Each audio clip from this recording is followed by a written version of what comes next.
you feel the waves coming in.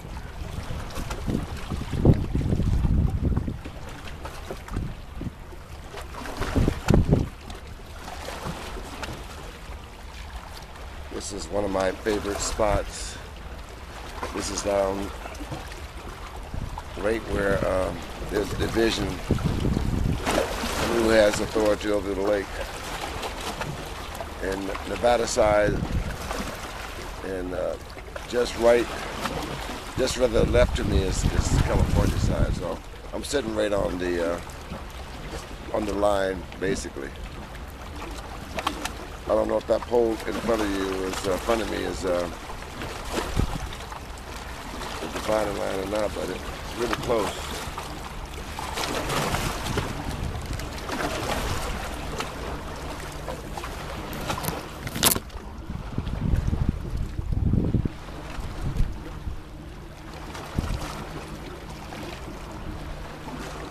Sometimes I think about leaving Tahoe. This is actually, this week is my 30th anniversary being here. Came here in June, somewhere around the 7th or 8th. I can't exactly remember, but anyway, it was that end of that first week. And I got a job within like another week, a cooking job. I cooked for 10 years.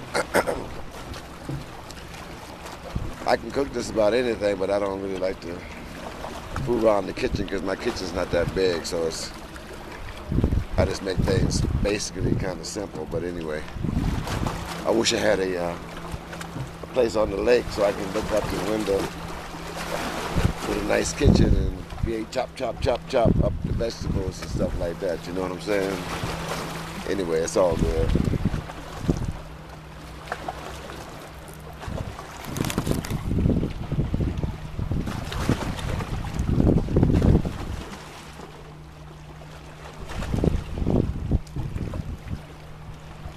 Years of Tahoe. Since I got here, a whole generation was growing up, and they're in their late 20s now, and they were just being born when I got here, or hadn't been born when I got here. Now they're grown people. It's amazing to be able to watch America from the time I was a kid up until today. Is this one of the most dynamic times. Actually, I was born, the day I was born, the Germans were dropping bombs on England, and the day before that, they had just dropped a lot of bombs on Coventry, a big manufacturing city back in 1940. Then to move to Detroit, or actually want to run after the war from New Jersey, and then my father got a job working for Ford Motor Company. He lived in a little town called Willow Run Village. In '51 we moved to Detroit. And that's when everything got difficult, because in Willow Run it was mostly woods and just a simple life. You could run through the woods and play. I used to catch tadpoles and frogs and bumblebees and grasshoppers, and I used to have jars full of them. I think I like the grasshopper the best. And then grew up in Detroit, went to Southwestern High School, but I got kicked out because I didn't take books home. I used to hate to study. They just taught you that you had to study, but you didn't tell you why.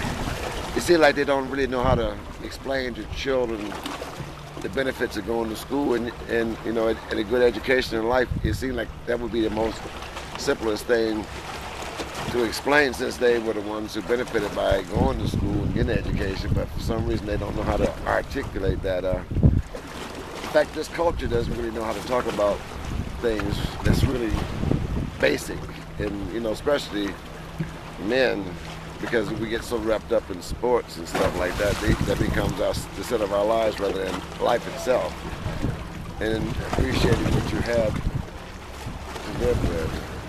But we get caught on superficial things so that our conversations can be very light and not too heavy, whereas man made in God's image, I mean, man is really an awesome thing, but we haven't even tried to be all we can be.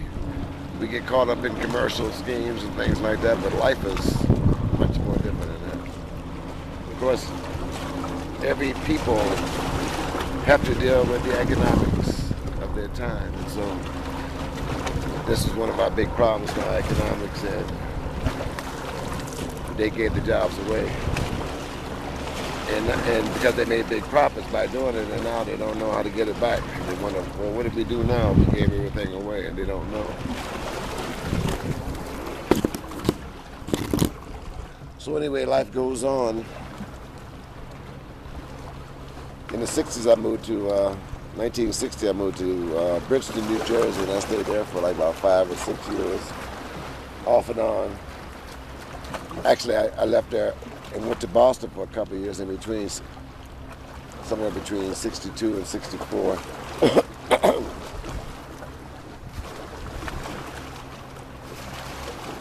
Then I moved out to California a few times. First time I went to California was in 67, and that's when the hippies were coming. That was cool. The hippies. Hippies are coming. And I was just kind of ready for that kind of life, you know. Getting high, drinking Ripple, hanging out, chasing the girls. Women would look much more different back in those days than they are today. I don't really understand today's women. A lot of them seem like they have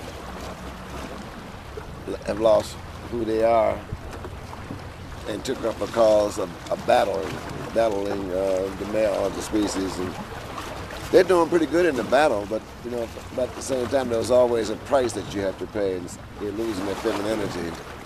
You know, I mean, with the feminine parts of them, they had that masculine part coming out, and they still look like women, but they don't think like a feminine person anymore. That's been lost. But it's cool, you know, they're still okay. I still like women, you know. We all have changed. By women changes, men had to change. Men became more feminine. You don't see the kind of guys like Clark Gable and Robert Mitchum no more. They don't use those kind of role models. They have more of a boy toy kind of thing going on now. It's interesting. 79, I took some courses in community college and on history, and that really just changed my life. So from 79 to today, this when I really started learning about life, starting to understand it, and to be able to articulate it, you know, to be able to run it down like it is, and not to be afraid because somebody is not going to like the negative, because life has a lot of negatives in today's world. And so if you miss those negatives and don't talk about them, then you're lying to yourself and lying to those you talk to. You know, those clouds are going the other way. They seem like they're going west. They used to go. But that is so beautiful.